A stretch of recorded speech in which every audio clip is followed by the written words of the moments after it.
نحمده ونصلي على رسوله الكريم اما بعد فاعوذ بالله من الشيطان الرجيم بسم الله الرحمن الرحيم رب اشرح لي صدري ويسر لي امري واحلل عقدة من لساني يفقهوا قولي. سیرت رسول صلی اللہ علیہ وسلم. آپ صلی اللہ علیہ وسلم بہترین اخلاق اور کردار کے حامل تھے. اس کے ساتھ ساتھ اللہ تعالیٰ نے آپ صلی اللہ علیہ وسلم کو کچھ معجزات بھی عطا کر رکھے تھے. ان میں سب سے بڑا معجزہ تو قرآن مجید ہے، ایسا کلام جس نے سب کو لاجواب کر دیا تھا، اور عرب اپنے تمام فصاحت کے باوجود اس کلام کے آگے اپنے آپ کو بے بس پاتے اور اس جیسی کوئی چیز پیش نہ کر سکتے.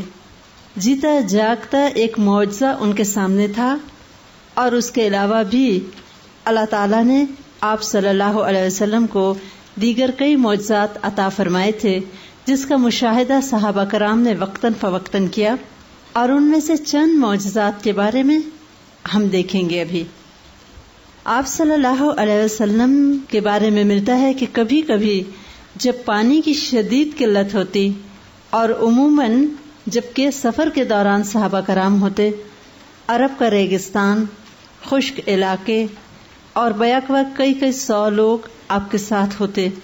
ایسے میں مختلف اوقات کے بارے میں ہمیں پتہ چلتا ہے کہ آپ صلی اللہ علیہ وسلم کے ذریعے اللہ تعالیٰ نے ناممکن کو ممکن کیا، اور آپ کی انگلیوں مبارک سے پانی کے چشمے بہنے لگے. اس کے بارے میں حضرت جابر رضی اللہ تعالی عنہ سے منقول ہے، صحیح مسلم کی روایت ہے. وہ کہتے ہیں ہم غزوہ ذات الرقاع میں ایک وادی میں سے گزر رہے تھے. آپ صلی اللہ علیہ وسلم نے وضو کے لیے پانی طلب فرمایا.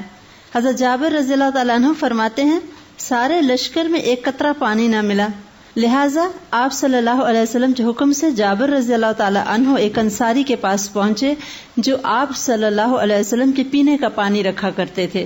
وہاں بھی دیکھا تو ایک پرانی سی مشک تھی، اور اس کے دھانے پہ صرف ایک قطرہ پانی کا تھا. یہی ایک قطرہ تھا جو سارے لشکر میں پانی کا موجود تھا. آپ نے حکم دیا وہی لے آؤ. جابر رضی اللہ تعالیٰ عنہ فرماتے ہیں کہ میں وہ لے آیا. پھر آپ نے ایک لکڑی کا بڑا سا پیالہ منگوایا. آپ نے اس بڑے پیالے میں اپنی انگلیاں مبارک پھیلا دیں، اور جابر رضی اللہ تعالی عنہ نے حکم کے مطابق بسم اللہ کہہ کے وہ قطرہ آپ صلی اللہ علیہ وسلم کے ہاتھ مبارک پہ ڈالا. اور وہ کہتے ہیں میں عینی گواہ ہوں کہ آپ کی انگلیوں سے پانی کے فوارے پھوٹ پڑے، اور اتنا پانی نکلا کہ وہ بڑا پیالہ پانی سے بھر گیا، اور پانی اس کے اندر چکر کاٹنے لگا. سب کو بلایا گیا، سب نے باری باری اس سے پانی حاصل کیا، اور جب آپ صلی اللہ علیہ وسلم نے اپنا ہاتھ اٹھایا تب بھی وہ پانی سے بھرا ہوا تھا. اسی طرح بخاری کی روایت میں جابر بن عبداللہ رضی اللہ تعالی عنہ فرماتے ہیں کہ حدیبیہ کے سفر کے دوران ایسے ہوا کہ پانی کا صرف ایک کوزہ رہ گیا. مسلمان اسے دیکھ کے ٹوٹ پڑے. آپ صلی اللہ علیہ وسلم نے پوچھا کیا بات ہے؟ لوگوں نے بتایا کہ نہ وضو کے لیے پانی ہے اور نہ ہی پینے کے لیے، بس یہی ایک کوزہ ہے، اس لیے ہر ایک کی کوشش تھی کہ اس میں سے کچھ حاصل کر لے. آپ صلی اللہ علیہ وسلم نے اسی کوزے میں اپنا ہاتھ رکھا، اور آپ صلی اللہ علیہ وسلم کی انگلیوں سے پانی پھوٹ پڑا. تمام لشکر اس سے سیراب ہوا، سب نے وضو بھی کیا. اور جابر رضی اللہ تعالی عنہ نے سالم بن ابی جعد رضی اللہ تعالیٰ عنہ کے سوال پہ بتایا کہ اس وقت ہم 1500 لوگ تھے حدیبیہ کے سفر میں، اور وہ کہتے ہیں کہ اتنا پانی تھا کہ اگر 1,00,000 لوگ بھی ہوتے تو وہ پانی سب کے لیے کافی ہوتا. اور حدیبیہ میں ہی سفر کے دوران اسی طرح کے ایک اور واقعہ پیش آیا. وہ کہتے ہیں کہ ہم ایک کنویں کے پاس آئے، اور وہاں پہ ہمارا قیام 1 ہفتہ کے قریب تھا جب حدیبیہ کی صلح بھی ہوئی تھی. پہلے دن جب ہم یہاں آئے تو ہم نے دیکھا کہ وہ کنواں خشک ہے، حدیبیہ کا جو کنواں تھا. تو آپ صلی اللہ علیہ وسلم اس کے منڈیر پہ جا بیٹھے. آپ صلی اللہ علیہ وسلم نے کلی کی اور پانی اس کنویں کے اندر ڈال دیا. وہ کہتے ہیں 1,500 لشکر کے لیے یہ مستقل پانی کا انتظام ہو گیا. اور وہ کہتے ہیں کہ اتنا پانی اس کنویں میں آیا کہ وہ باہر کو ابل پڑا، اور جو آخری شخص تھا ہم میں سے وہ چادر لے کے بھاگا کہ کہیں میں پانی میں ڈوب نہ جاؤں، اور پھر وہ پانی بہہ نکلا، یعنی کنویں سے بھی ابل کے باہر آ گیا، ایک خشک کنواں. اس طرح پانی کے اور بھی کچھ واقعات ملتے ہیں۔ عمران بن حسین رضی اللہ تعالیٰ عنہ روایت کرتے ہیں کہ ہم سفر میں تھے، یہ سفر تبوک کی جانب تھا۔ صبح کی نماز دن چڑھے پڑی گئی کیونکہ سب کے سب سوتے رہ گئے تھے۔ کہتے ہیں میں آپ صلی اللہ علیہ وسلم سے آگے آگے چل رہا تھا، آپ کے حکم کے مطابق۔ ہم سب کو شدید پیاس لگی ہوئی تھی اور پانی کا دور دور تک کوئی نشان نہیں تھا۔ راستے میں ایک خاتون دیکھی اور وہ پانی کی 2 مشکیزیں لیے جا رہی تھی۔ اس سے روک کے پوچھا گیا تو اس نے بتایا کہ پانی یہاں سے اتنا دور ہے کہ 1 دن اور 1 رات کی مسافت پہ ہے۔ صحابہ کرام اس خاتون کو آپ صلی اللہ علیہ وسلم کے پاس لائے۔ آپ نے اس سے بات چیت کی، اس نے کہا کہ وہ یتیم بچوں کی ماں ہے۔ پھر آپ صلی اللہ علیہ وسلم نے اس کی مشکیزوں کو ہاتھ سے چھوا اور پانی بہہ نکلا۔ 40 صحابہ جو شدید پیاسے تھے انہوں نے سیر ہو کے پیا، اور وہ کہتے تھے کہ مشکیزیں ویسے ہی بھرے کے بھرے رہے اور اتنے بھر گئے پانی سے کہ لگتا تھا کہ گویا ابھی پانی باہر نکل آئے گا ان میں سے۔ وہ عورت جب واپس گئی اس نے اپنے گھر والوں کو کہا کہ میں سب سے بڑے جادوگر سے مل کے آئی ہوں، یا اسے نبی کہنا چاہیے جیسے کہ اس کے ساتھیوں کا یقین ہے۔ یعنی اس عورت نے معجزہ اپنی آنکھوں سے دیکھا اور کہا یا تو کوئی جادو ہو سکتا ہے یا اس کو نبی کہنا چاہیے۔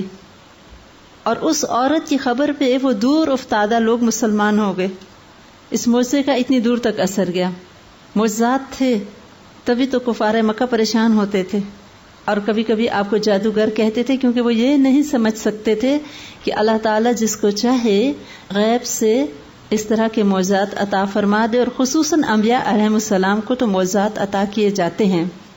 آپ صلی اللہ علیہ وسلم کے بارے میں حضرت انس رضی اللہ تعالی عنہ روایت کرتے ہیں بخاری میں کہ ایک مرتبہ نماز کا وقت آ گیا، جن لوگوں کے گھر قریب تھے وہ گھروں میں جا کے وضو کرائے، اور جو باقی رہ گئے نبی صلی اللہ علیہ وسلم کے لیے ایک پتھر کے پیالے میں پانی لایا گیا، اور وہ اتنا چھوٹا تھا کہ اس میں آپ صلی اللہ علیہ وسلم کا پورا ہاتھ مبارک پھیل نہ سکتا تھا، اور اسی پانی سے 80 سے زائد لوگوں نے وضو کیا۔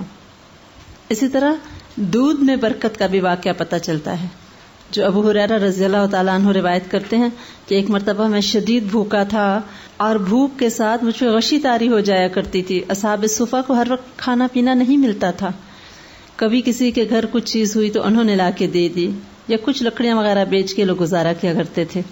تو کہتے ایک دن اسی طرح شدید بھوک تھی مجھے، اور آپ صلی اللہ علیہ وسلم میرے پاس سے گزرے تو میری حالت سمجھ گئے اور مجھے کہا کہ ابو ہریرہ میرے ساتھ آؤ۔ گھر تشریف لائے اور حضرت عائشہ رضی اللہ تعالیٰ عنہا سے پوچھا کہ کچھ ہے، تو انہوں نے کہا کہ یہ ایک پیالہ دودھ ہے جو کہیں سے آپ کے لیے ہدیہ کے طور پہ آیا ہے۔ تو آپ نے حکم دیا کہ ابو ہریرہ سب کو بلا لاؤ، اور وہ فرماتے تھے کہ مجھے بہت تکلیف ہوئی کہ میں اتنا بھوکا ہوں اور اتنے بہت سے لوگ ہیں اور مجھے کیا ملے گا، ایک پیالہ دودھ ہے، اور آپ صلی اللہ علیہ وسلم نے کہا کہ سب کو تم باری باری پلاؤ۔ تو وہ فرماتے تھے کہ سب نے پیٹ بھر کے پیا، اور آخر میں دودھ ویسے کا ویسا ہی تھا پیالے میں، اور پھر آپ نے مجھے کہا کہ اب تم پیو، اور میں نے پیا اور فرمایا اور پیو اور پیو، حتیٰ کہ میں سیراب ہو گیا پوری طرح، اور پھر آپ صلی اللہ علیہ وسلم نے خود پیا۔ اب وہ کہتے تھے کہ پیالہ عام پیالے جتنا تھا جس میں سے ایک آدمی صرف دودھ پیتا ہے، کوئی بہت بڑا برتن بھی نہیں تھا۔ اسی طرح کھانے میں بھی آپ صلی اللہ علیہ وسلم کو اللہ تعالیٰ نے خاص معجزہ عطا کیا تھا کہ آپ کی وجہ سے دیکھا گیا کہ اکثر جب شدید تنگی تھی ایسی صورت میں کھانے میں برکت ہو جاتی تھی۔ حضرت انس رضی اللہ تعالی عنہ فرماتے ہیں کہ ایک مرتبہ مجھ کو میرے ماں باپ نے بھیجا آپ صلی اللہ علیہ وسلم کے پاس کہ میں ان کو کھانے کے لیے بلا لاؤں، اور آدھا سیر جو میری والدہ نے پیسے اور کھانا بنایا اور کہا کہ آپ صلی اللہ علیہ وسلم کو آہستہ سے بلا لانا۔ کہتے جب میں نے آپ صلی اللہ علیہ وسلم کو کہا کہ آپ چلیے تو 7 صحابہ کرام بھی چل پڑے، جو کہ آپ خود ان کو کہا کرتے تھے، آپ کا یہ جی کبھی نہیں چاہا تھا کہ میری بھوک مٹ جائے اور باقی سب بھوکے رہ جائیں۔ تو کہتے ہیں کہ سب آ گئے، اور اس وقت آپ صلی اللہ علیہ وسلم جب تشریف لائے تو گھی کی ایک کپی تھی جس میں بہت کم کچھ قطرے گھی تھے۔ آپ صلی اللہ علیہ وسلم نے فرمایا گھی لے آؤ، اور آپ نے اپنی انگلی مبارک سے اس روٹی کے اوپر لگایا جو پک رہی تھی، تو وہ روٹی پھولنا شروع ہو گئی اور برتن سے اونچی ہو گئی۔ پھر آپ صلی اللہ علیہ وسلم نے مردانہ جو حصہ تھا گھر کا اس میں صحابہ کرام کے ساتھ تشریف فرما کے کھانا شروع کیا، تو 10 لوگ روٹی پہ آ کے بیٹھتے، سیر ہو کے جاتے، اور اٹھتے اور مزید 10 لوگ کھاتے. 80 لوگوں نے اس دن اس روٹی میں سے کھایا. حضرت جابر رضی اللہ تعالی عنہ فرماتے ہیں کہ احد کے غزوے میں میرے والد شہید ہو گئے اور بھاری قرضہ چھوڑ گئے. جب کھجور کی فصل آئی تو میں نے آپ صلی اللہ علیہ وسلم سے کہا کہ آپ ساتھ چلیں تاکہ قرض خواہ جو ہیں وہ آپ کو دیکھ کے مجھے کچھ رعایت دے دیں، کیونکہ قرض بہت زیادہ تھا. آپ نے فرمایا تم چلو اور ہر قسم کی کھجوروں کا الگ الگ ڈھیر لگا دو. کہتے میں نے حکم کی تعمیل کی. آپ صلی اللہ علیہ وسلم تشریف لائے. آپ نے اس بڑے ڈھیر کو 3 مرتبہ دیکھا، پھر وہیں بیٹھ گئے اور فرمایا قرض خواہوں کو بلاؤ. وہ آئے تو آپ صلی اللہ علیہ وسلم ہر ایک کو ناپ ناپ کے کھجوریں دے رہے تھے، یہاں تک کہ سب قرضدار کا قرضہ ادا ہو گیا. اور وہ ڈھیر کہتے تھے اسی طرح قائم و دائم تھا، لگتا تھا گویا ایک دانہ بھی کم نہیں ہوا. کہتے میں اتنا خوش ہوا کہ قرضہ بھی ادا ہو گیا اور مجھے گھر لے جانے کو بھی بہت کچھ ملا، ورنہ میرا تو خیال یہ تھا کہ قرض ہی شاید مشکل سے ادا ہوگا، میں گھر ایک دانہ بھی نہیں لے جا سکوں گا. بخاری کی روایت ہے. اسی طرح ایک اور روایت میں آتا ہے کہ حضرت جابر فرماتے ہیں کہ جب سب قرضداروں کو قرض ادا کر دیا تو اس کے بعد ایک یہودی آ گیا اور اس کا قرضہ 30 وسق کھجور تھا. وسق جو ہے ایک میجرنگ یونٹ ہے، جیسے ہمارے ہاں کلو وغیرہ ہوتا ہے. تو آپ صلی اللہ علیہ وسلم نے کہا کہ جو ڈھیریاں باقی ہیں انہیں یہودی کو کہا کہ تم لے لو، اور یہودی نے انکار کر دیا. آپ صلی اللہ علیہ وسلم ایک مرتبہ ان ڈھیروں کے پاس سے گزرے جو کھجوروں کا تھا اور پھر حکم دیا کہ یہودی کو ناپ ناپ کے دو. چنانچہ اس کے 30 وسق بھی پورے ہو گئے اور 17 وسق ابھی بھی باقی رہ گئے. حضرت عمر رضی اللہ تعالی عنہ نے فرمایا کہ جب آپ صلی اللہ علیہ وسلم کھجور کے ڈھیروں کے پاس سے ہو کے نکلے تھے میں تبھی سمجھ گیا تھا کہ اللہ تعالیٰ نے ان میں برکت ڈال دی ہوگی. اسی طرح صحیح مسلم کی روایت ہے کہ ام مالک کے خاتون تھیں، ان کے گھر میں گھی کی ایک کپی تھی اور وہ اس میں سے نکال کے آپ صلی اللہ علیہ وسلم کو بھی ہدیے کے طور پہ بھیجتی تھی. اور جب ان کے بچے سالن مانگتے تھے اور سالن نہ ہوتا تو اس کپی میں سے گھی نکال کے بچوں کو بھی کھلاتی رہتی، یعنی اس کپی سے مستقل گھی نکلتا رہتا، حالانکہ اس میں بہت زیادہ وہ نہیں ڈالا کرتی تھی. کہتی اسی طرح سلسلہ جاری رہا. ایک دن ام مالک نے اس کو نچوڑ لیا کپی کو، تو پھر اس کے بعد سے کچھ بھی نہ نکلا. آپ صلی اللہ علیہ وسلم نے فرمایا کہ اگر تم اس کو نہ نچوڑتی تو ہمیشہ اس میں تمہیں گھی ملتا رہتا. پھر ابن ابی شیبہ اور احمد اور طبرانی اور ابن سعد نے خباب رضی اللہ تعالی عنہ کی بیٹی سے روایت کیا. وہ کہتی ہیں کہ ان کے والد جہاد پہ چلے گئے. آپ صلی اللہ علیہ وسلم ان کے گھر تشریف لاتے، ان کی بکری کا دودھ دوہ کے جاتے اور گھر کا سب سے بڑا برتن دودھ سے بھر جاتا. جب خباب رضی اللہ تعالی عنہ واپس آئے اور انہوں نے خود دودھ دوہنا شروع کیا تو بس اتنا ہی نکلا جتنا پہلے ہوا کرتا تھا. یعنی آپ جب دودھ دوتے تھے تو وہ کہیں زیادہ ہوا کرتا تھا، حالانکہ جانور تو وہی تھے. اور اس سے یہ بھی پتہ چلتا ہے کہ آپ صلی اللہ علیہ وسلم کتنے عاجز مزاج تھے اور کتنا زیادہ دوسروں کا خیال رکھتے تھے، اور خصوصاً مجاہدین کے گھر والوں کا. اور ان کے وہ کام جو مرد کیا کرتے تھے ان کی خیر حاضری میں جا کے سر انجام دیتے تھے. اور پھر یہی سنت تھی جس پہ خلفائے راشدین نے بھی عمل کیا. ابو بکر صدیق رضی اللہ تعالیٰ عنہ جب خلیفہ بنے تو محلے کی یتیم بچیوں نے کہا تھا کہ اب تو آپ خلیفہ بن گئے، اب ہماری بکریوں کا دودھ کون دوہے گا؟ تو انہوں نے کہا تھا مجھے امید ہے کہ خلافت کا یہ بوجھ مجھے اس کام سے روکے گا نہیں. وہ کیوں یہ سب کرتے تھے؟ یہ سنت کی پیروی تھی. اسی طرح بخاری کی روایت ہے، ابو بکر صدیق رضی اللہ تعالی عنہ فرماتے ہیں کہ ہم لوگ ایک سفر میں تھے اور تقریباً 130 لوگ ہمارے ساتھ تھے. راستے میں ایک منزل پہ اترے تو آپ صلی اللہ علیہ وسلم نے پوچھا کہ کسی کے پاس کھانے کو کچھ ہے؟ ایک صحابی کے پاس 2 سیر کے قریب آٹا تھا، وہ گوندھ لیا گیا. اتنے میں ایک شخص ایک ریوڑ لیے ہوئے وہاں پہنچا، اس سے ایک بکری خریدی گئی. بکری کی کلیجی کو آگ پہ بھونا گیا اور تمام لوگوں میں تقسیم کیا. سب نے کلیجی کھائی اور بعد میں وہی کلیجی 2 برتنوں میں ڈالی گئی. سب کے کھانے کے بعد بھی نہ ختم ہوئی تو ہم نے باقی اٹھا کے اونٹوں کے اوپر رکھ دی کہ راستے میں پھر مزید کھائیں گے. ایک بکری کی کلیجی، 130 لوگ ہیں. کھانے پہ اثر، پانی پہ معجزہ، دودھ کا معجزہ، اسی کے ساتھ نباتات پہ بھی آپ صلی اللہ علیہ وسلم کا ایک خاص اثر ہوتا تھا. وہ مشہور واقعہ ہے جب آپ صلی اللہ علیہ وسلم مدینہ منورہ تشریف لائے تو مسجد نبوی میں ابتداء میں کھجور کے ایک تنے کے ساتھ کھڑے ہو کے آپ خطبہ دیا کرتے تھے. بعد میں جب آپ کا ممبر بن گیا تھا تو آپ نے وہ تنا چھوڑا اور ممبر پہ چڑھے خطبہ دینے. تو صحابہ کرام فرماتے تھے کہ وہ تنا رونے لگا اور آہستہ آہستہ اس کی سسکیاں بلند ہونے لگیں اور وہ بچوں کی طرح رونے لگا، جیسے بچے روتے ہیں نا زور زور سے. کہتے ہیں ہم سب نے اس کا رونا سنا. آپ صلی اللہ علیہ وسلم ممبر سے اترے، رحمت للعالمین تھے، اور درخت رو رہا تھا. آپ کی جدائی اس پہ شاک تھی. اللہ کے رسول اب میرے ساتھ نہیں کھڑا ہوا کریں گے. اب وہ ممبر پہ چلے گئے.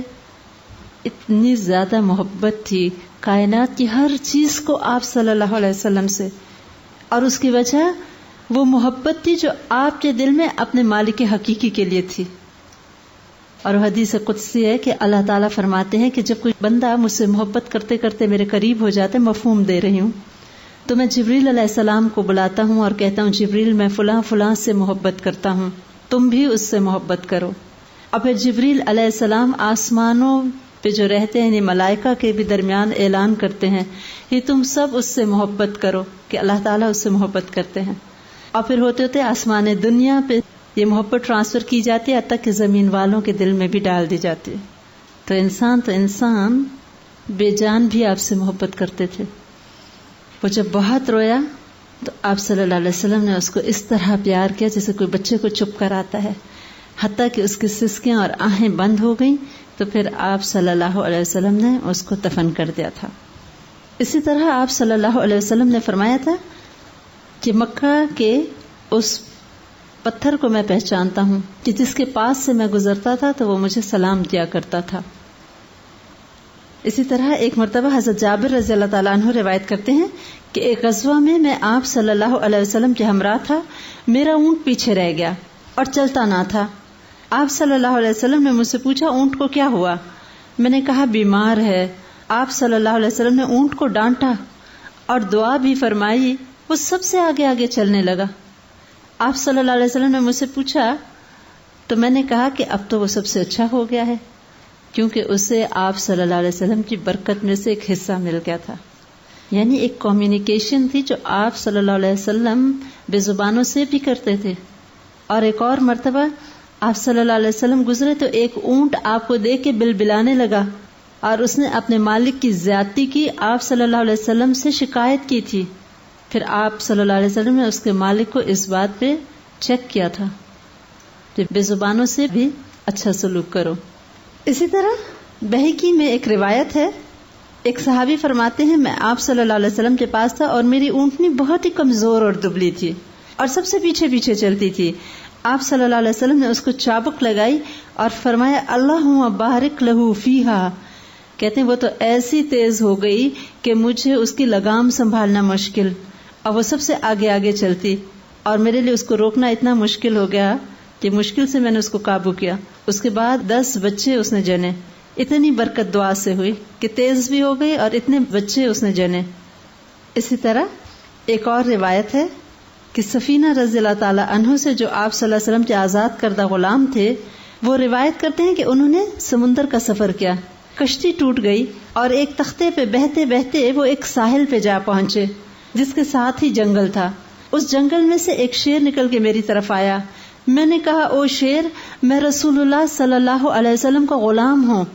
شیر یہ سن کے دم ہلانے لگا اور میرے برابر چلتا چلتا اس نے مجھے راستے پہ ڈالا اور وہ دھاڑتا ہوا واپس پلٹا گویا مجھے رخصت کر رہا ہو. آپ صلی اللہ علیہ وسلم تو تھے ہی نبی، آپ کے غلاموں کی بھی عزت جانور کرتے ہیں. اور ایک اور روایت ہے بخاری کی کہ آپ صلی اللہ علیہ وسلم کے پاس ایک چرواہا آیا تھا اور اس نے ایک پوری کنورسیشن سنائی تھی کہ ایک بھیڑیا بھی بول اٹھا تھا آپ صلی اللہ علیہ وسلم کی نبوت کے بارے میں. اور وہ سن کے پھر وہ چرواہا مدینہ منورہ آیا تھا اور اس نے اسلام قبول کیا تھا. اس کے ساتھ ہم دیکھتے ہیں کہ چاند پہ بھی آپ صلی اللہ علیہ وسلم کے معجزے کا اثر نظر آیا. اور شق القمر کا واقعہ مکہ معظمہ میں پیش آیا تھا، جبکہ بہت زیادہ مکہ والے اصرار کرتے تھے ہمیں معجزہ دکھائیں. اور پھر اس کے بارے میں ابن مسعود رضی اللہ تعالیٰ عنہ روایت کرتے ہیں کہ آپ صلی اللہ علیہ وسلم کے عہد مبارک میں چاند 2 ٹکڑے ہو گیا تھا. ایک ٹکڑا پہاڑ کے ادھر اور دوسرا دوسری جانب تھا، اور آپ صلی اللہ علیہ وسلم نے پہلے انگلی سے اشارہ کیا تھا اور پھر وہ 2 ٹکڑے ہوا تھا. اور پھر آپ نے فرمایا تھا دیکھو گواہ رہنا. اور بعد میں جو قافلے والے دور سے آ رہے تھے انہوں نے بھی آ کے گواہی دی تھی، ہم نے بھی دیکھا رات کو چاند 2 ٹکڑے ہوا. یعنی یہ نہیں تھا کہ صرف مکہ والوں کی ہی نگاہ میں وہ ٹوٹا تھا، وہ ایکچولی ٹوٹا تھا اور دور دور تک دیکھا گیا تھا. جنات آپ صلی اللہ علیہ وسلم سے کمیونیکیٹ کرتے تھے اور اس کا ثبوت قرآن پاک میں موجود ہے. یہ واقعہ شق القمر کا بھی ذکر قرآن پاک میں موجود ہے اور صحابہ کرام کی بھی روایات اس کی تصدیق کرتی ہیں. اور جن آتے تھے آپ صلی اللہ علیہ وسلم سے باقاعدہ تعلیم لیتے تھے. جس طرح عبداللہ بن مسعود رضی اللہ تعالیٰ عنہ کی روایت تھی کہ آپ صلی اللہ علیہ وسلم کے ساتھ تھا میں ایک رات، اور آپ نے فرمایا تھا میں جنوں کے پاس جا رہا ہوں تعلیم دینے، اور میں بھی آپ کے ہمراہ گیا تھا. تو آپ نے میرے گرد ایک حصار سا کھینچا تھا اپنی چھڑی کے ساتھ اور کہا تھا اس میں سے نہ نکلنا.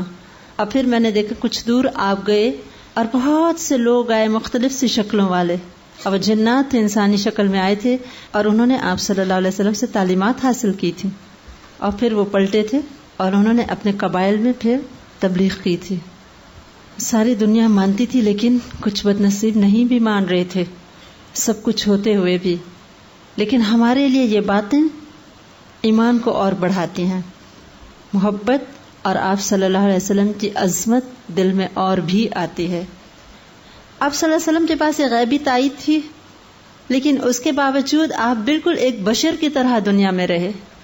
یہ تمام معجزات انتہائی ضرورت کے وقت صرف آپ صلی اللہ علیہ وسلم نے ظاہر کیے. ورنہ عام حالات میں ہم سب جانتے ہیں مدینہ منورہ میں کیا تنگی تھی کہ ایک مرتبہ حضرت فاطمہ رضی اللہ تعالیٰ عنہ ایک روٹی کا ٹکڑا آپ کے پاس لائیں. جانے جی بابا جان اتنے وقت کے فاقے کے بعد تھوڑی سی روٹی ملی تو جینا چاہا کہ سارا ہم کھا جائیں، کچھ آپ کے لیے بھی لائی ہوں. تو آپ صلی اللہ علیہ وسلم نے بھی جواب میں کچھ اس طرح فرمایا تھا کہ بیٹی میں بھی اتنے وقت کے فاقے سے ہوں. اور پھر اسی طرح ایک مرتبہ آپ صلی اللہ علیہ وسلم اپنے صحابی حضرت ایوب انصاری رضی اللہ تعالیٰ عنہ کے باغ میں گئے تھے، تو وہ لپک کے آگے آئے اور انہوں نے اپنے چشمے کا میٹھا پانی آپ کو دیا اور اس کے ساتھ کچھ کھجوریں دی تھیں، اور پھر ایک بکری بھونی اور روٹی لے کے آئے تھے. تو آپ صلی اللہ علیہ وسلم نے روٹی پہ کچھ بوٹیاں رکھی تھیں اور کہا تھا جاؤ فاطمہ کو دے آؤ، اس کو بھی اتنے وقت کا فاقہ ہے. آپ نے کبھی بھی اپنی ذات اور گھر والوں کے لیے اس معجزے سے فائدہ نہیں اٹھایا تھا. آپ دیکھیں جب بھی ہوا تب ہوا جب شدید تکلیف دہ حالات تھے اور بہت سے لوگوں کا سوال ہوتا تھا. جیسے غزوہ خندق کے بارے میں ہم نے دیکھا کہ وہ 2 مٹھی کھجوریں تھیں جو ایک صحابیہ لا رہی تھیں اپنے گھر والوں کے لیے، تو آپ نے پھیلائی تھی تو وہ سب کو بلایا تھا جبکہ شدید بھوک کا وقت تھا. اور پھر وہ اتنی کھجوریں بڑی تھیں کہ لگتا تھا کہ ابل کے باہر آ جائیں گے. اپنے لیے تو فقر ہی پسند کیا تھا.